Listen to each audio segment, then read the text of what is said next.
नमस्कार दोस्तों, मैं हूं अविनाश चौहान और आप लोग देख रहे हैं अपना यूट्यूब चैनल मैथ्स इंडिया नौकरी वाले। दोस्तों, मैं आज बात करने जा रहा हूं यूपी ट्रिपल एससी द्वारा आयोजित परीक्षा 2018 वीडियो री एग्ज़ाम के बारे में। आप लोग जानते हैं दोस्तों कि जो परीक्षा हुई थी 22-23 दिसंबर 2018 को फर्स्ट एंड सेकेंड 2 शिफ्ट में हुई थी। और परीक्षा हुई, इसके बाद परीक्षा में पाया गया कि जो धांधली हुई है, अनियमितता है, पेपर लीक हुए, सीटें बिक गई, तो सरकार ने इस भर्ती को रद्द कर दिया था। आयोग ने इस भर्ती को रद्द कर दिया और जो सिलेक्टेड कैंडिडेट थे उन्होंने मामले को कोर्ट में उछाला। कोर्ट ने भी मामले को जो सरकार का फैसला था उसको बरकरार रखा कि नहीं, मामले जो है भर्ती में धांधली हुई है और फिर से एग्ज़ाम होना चाहिए। कैंडिडेट यहाँ तक नहीं माने, फिर जो है हाई कोर्ट गए, फिर सुप्रीम कोर्ट गए, यानी हर स्तर से उनको नाकामी मिली और हर कोर्ट ने यही कहा कि नहीं, परीक्षा फिर से होनी चाहिए। इसमें बड़े स्तर पे धांधली हुई है। अब देखिए, जो कोर्ट की कॉपी है, जहाँ तक मेरी जानकारी है, सुप्रीम कोर्ट की 15 दिन पहले जो है आयोग को मिल चुकी है। आयोग इस पर विचार विमर्श कर रहा है कि परीक्षा कब आयोजित करनी है, सरकार से विचार विमर्श कर रहा है। और इसके पहले आप लोग जानते हैं कि अभी थोड़ा पेट, इस समय आयोग बिजी चल रहा है और अपने पेट को एग्ज़ाम को लेकर, क्योंकि इस बार पेट में बड़ी संख्या में परीक्षार्थी जो है आवेदन मिले हैं। परीक्षार्थी हो सकता है इसमें बहुत ज़्यादा बैठेंगे। और जैसा कि आप लोग जानते हैं कि 37-38 लाख के आसपास जो आवेदन किए गए हैं, तो कहीं न कहीं पेट के ऊपर अभी तो प्रेशर है बहुत ज़्यादा अभ्यर्थियों का पेट को एग्ज़ाम कराने के लेकर। और जो परीक्षा तिथि है 15-16 अक्टूबर को निर्धारित है। देखिए हो पाता है कि नहीं, उससे उम्मीद हो कि इस बार हो ही जाएगा।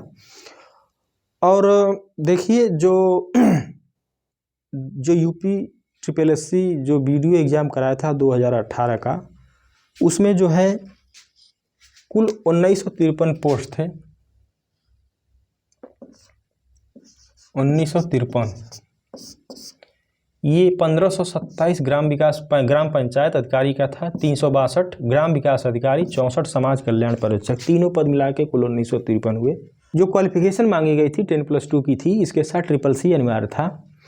और ट्रिपल सी के लिए कहा गया था कि जो ट्रिपल सी की जो वैलिडिटी है, जो सर्टिफिकेट है, तब तक का मान्य होगा जब तक कि जो है परीक्षा की अंतिम तिथि तक जो आवेदन हुए थे तभी तक का मान्य होगा। जो आवेदन की अंतिम तिथि थी वहीं तक जो ट्रिपल सी तब तक जिन्हें निर्णय कर लिया था उन्हीं का मान्य होगा। ठीक है। अच्छा देखिए, जो परीक्षा हुई, पेपर लीक हुआ, सीटें बिक गई, जो भी रहा, जो कट ऑफ बनी थी जनरल की कितनी थी? 211, ओबीसी की 205, एससी की थी 185 और एसटी की थी 168। एसटी की थी कितनी? 168। देखिए उस समय क्या हुआ था, हमारे हिसाब से 16-17 लाख फॉर्म डाले गए थे और 16-17 लाख फॉर्म डालने के बाद जो सीटें भी बिकी, पेपर लीक हुआ, जो भी रहा, उसके बावजूद जो है इतनी की कट ऑफ गई। अब क्या है, यह परीक्षा जो है पेट से बाहर है, क्योंकि आप लोग जानते हैं कि उसमें पेट का अभी पेट स्टार्ट नहीं होता। पेट तो पिछले साल से स्टार्ट हुआ है। तो यह जो बड़ी अपॉर्चुनिटी है, गोल्डन अपॉर्चुनिटी है उन लोगों के लिए जो सिलेक्ट नहीं हुए थे उस बार, या जो सिलेक्ट हुए हैं उनके लिए भी कोई दिक्कत नहीं है। परीक्षा में फिर बैठेंगे, फिर एग्ज़ाम देंगे, मेहनत जो करेगा वो सिलेक्ट होगा। लेकिन जो सिलेक्ट नहीं हो पाए थे उनके लिए बहुत ही बढ़िया चांस है कि यह जो भर्ती में बैठें, परीक्षा में बैठें और अपने मेहनत से इस परीक्षा को हासिल करें, परीक्षा पास करें। क्योंकि देखिए, यह परीक्षा जो हुई थी 4 साल पहले की परीक्षा है। 4 साल के बाद देखिए कितने कैंडिडेट ऐसे हैं जो कहीं न कहीं जॉब ले लिए हैं। और जो पढ़ने वाला कैंडिडेट होता है नॉर्मली जो है कहीं न कहीं सिलेक्ट हो ही जाता है। तो 4 साल में जो पढ़ने वाले बच्चे अच्छे थे वो निकल लिए इस एग्ज़ाम से। ठीक है। और कंपटीशन का जो था दायरा, जो कंपटीशन जो पहले उस समय हुआ था उससे कंपटीशन अब कम हो गया है। ये जो है अपने जो ऐसा लग रहा है कि नहीं इस बार कंपटीशन तगड़ा होगा, तो मुझे तो नहीं लग रहा, क्योंकि देखिए जो मेरिट पहले बनी थी ये बनी थी, अब जो मेरिट बनेगी इससे अधिक नहीं बनेगी। इसी पे उम्मीद है कि इसी पे फिर लमसम 2-4 नंबर के इधर उधर रहेगा, यही सब मेरिट बन जाएगी। ठीक है, तो ये अपॉर्चुनिटी बहुत बढ़िया है उनके लिए जो उसमें सेलेक्ट नहीं हुए थे।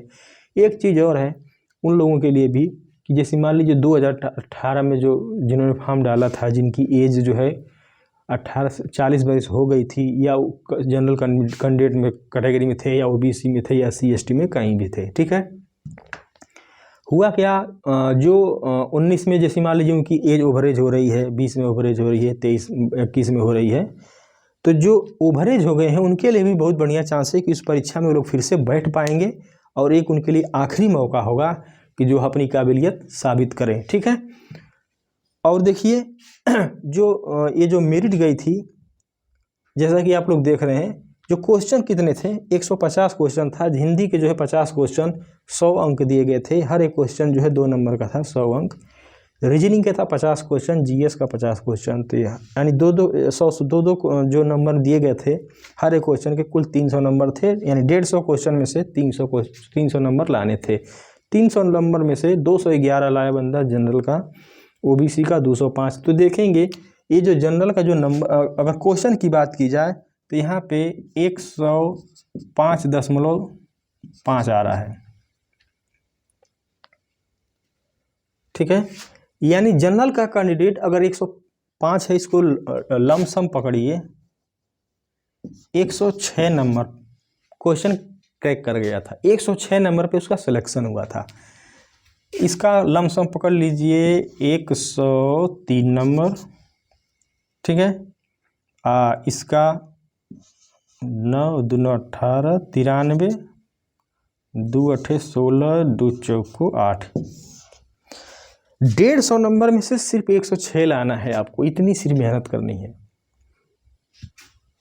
OBC के लिए 103 है, लेकिन देखिए हम इसको थोड़ा सा और मॉडिफाइड कर देते हैं। अगर मान लीजिए अगर इसको हम 110 का टारगेट रखते हैं, OBC को 105 देते हैं, और SC को 95 देते हैं, ST को जो है 85 देते हैं। ये मान लीजिए कि हमको इतना लाना है, इस बार के एग्ज़ाम में इतना लाना है। यहाँ से देखिए जो हिंदी का जो है, ये आप लोग दिमाग में फिट करिए कि हिंदी का 50 क्वेश्चन था। 50 क्वेश्चन में से जो पेपर पिछली बार आया था, हमको तो लगता है कि सभी का अच्छा गया था पेपर। 45 तो लोग मार ही दिए थे। अगर आप थोड़ा सा भी पढ़ेंगे तो 45 आप ला सकते हैं, बिल्कुल बहुत ही बढ़िया तरीके से। अगर मान लीजिए इसमें हम 45 ला देते हैं हिंदी में 45 ला दिए, रीजनिंग में जो है 40 आप ला देंगे। जो पिछली बार की जो रीजनिंग आई थी, टफ आई थी, सही बात है टफ आई थी, उसमें जो निष्कर्ष वाले क्वेश्चन थे ज़्यादा थे, और तार्किक जो क्षमता थी ज़्यादा थी, वो लेवल हाई था। तो मुझे तो नहीं लगता कि इस बार वैसा ही लेवल आएगा, क्योंकि जो परीक्षा जो पिछली बार जो भर्ती जो हुई थी जिस एजेंसी के द्वारा, वो तो एजेंसी जो है उसको ब्लैक लिस्ट कर दिया गया है। अब वो एग्ज़ाम नहीं कराएगी, दूसरी एजेंसी कराएगी, तो इतनी टफ पेपर नहीं बनाएगी, ये आप ध्यान रख लीजिए। तो अगर हम इस पर टारगेट रखते हैं रीजनिंग का कि 40 हमको लाना है, ठीक है, ये देखिए। और GS में देखिए क्या है, GS का नॉर्मली 55 से 60% ही बनता है, 55 से 60% बनेगा, इससे ज़्यादा आपको ज़्यादा नहीं बन पाएगा। तो अगर हम इसमें लाते हैं 25 से 30 क्वेश्चन, 25 से 30 क्वेश्चन लाइए, 50% का 60% हुआ 30 लाइए। हम 25 ही पकड़ते हैं, 25 ही पकड़ते हैं। तो 5 5 10 40 40, 4 4 8, 2 10, 1 11, 110 क्वेश्चन आ गया, 110 क्वेश्चन आ गया। हमने देखिए आपको सिर्फ फोकस कहाँ करना है, हिंदी पे करना है, रीजनिंग पे करना है। क्योंकि हिंदी पढ़ेंगे, रीजनिंग, हिंदी तो नॉर्मली तौर पे हमने देखा है कि जो भी बच्चे होते हैं इनका बहुत ही ख़राब भी रहेगा बच्चा का, तो 35 तो कर ही लाता है, बिना पढ़े 35 तो मार ही देता है। तो अगर मान लीजिए आप पढ़ते हैं तो 45 तो उम्मीद है आप ला ही देंगे। रीजनिंग पे फोकस करिए, हिंदी फोकस करिए, GS पे जो है फोकस करिए, लेकिन इनकी अपेक्षा पहले कमांड कर लीजिए इन पे, तब इस पे फोकस करिए, ठीक है। अगर जिनका जीएस बढ़िया है तो बहुत ही अच्छी बात है। ऐसा होता है कि किसी का अगर रीजनिंग बढ़िया है, गणित बढ़िया है, तो उसका जीएस नहीं बढ़िया रहता, जिसका जीएस बढ़िया है उसका रीजनिंग और गणित नहीं बनती। यहाँ तो रीजनिंग है, तो हम जो है इस पे फोकस करेंगे। प्रैक्टिस टेस्ट अगर आप लोग नहीं लिए हैं तो प्रैक्टिस टेस्ट लगा लीजिए, और एक प्रैक्टिस टेस्ट तो आप डेली करिए, और जो उस पर बढ़िया क्वेश्चन है जिस पे आपको दुविधा हो रही है उस पर थोड़ा मार्क करके पढ़ा करिए। ठीक बात और है कि आप लोग नेगेटिव मार्किंग से बचिएगा। नेगेटिव मार्किंग जो है देखिए सिलेक्शन रोक देती है, इस पर आप लोग कंट्रोल करिए, और कंट्रोल करने का तरीका यही है कि डेली एक प्रैक्टिस टेस्ट ईमानदारी से हल कर लीजिए। और प्रैक्टिस सेट्स जो है 2-3 मार्केट से खरीद लीजिए, बहुत ही इजीली मिल रहे हैं मार्केट में, इसमें खूब धड़ल्ले से बिक रहे हैं। हिंदी है, जीएस है, रीजनिंग है, इसमें ज़्यादा से ज़्यादा जो समय देना है रीजनिंग पे देना है। अगर हम देखिए हिंदी का समय और जीएस का समय बांट लीजिए। हिंदी में दीजिए 30 मिनट, हिंदी में 30 मिनट दीजिए, रीजनिंग में दीजिए 60 मिनट, 60 मिनट 1 घंटा, जीएस में दीजिए 30 मिनट। ठीक है, ये प्रैक्टिस सेट आप घर पे करिएगा 30 मिनट का। अगर 30 मिनट में क्या होगा, हिंदी में अगर आपको हिंदी आ रही है तो 20 मिनट में सारे टिक कर लेंगे, जो क्वेश्चंस हैं सारे टिक कर लेंगे, इसका आंसर ए होगा, इसका आंसर ए है। 10 मिनट में आप जो है गोला भर लेंगे। सेम फार्मूला जीएस के लिए अप्लाई करिए। अगर जीएस आ रहा है तो जीएस में ज़्यादा समय नहीं लगेगा, 20 मिनट में आप जो है टिक मार्क कर लेंगे, 10 मिनट में गोला भर लेंगे। तो कोशिश करिए कि 1 घंटे के अंदर हिंदी और जीएस खत्म हो जाए।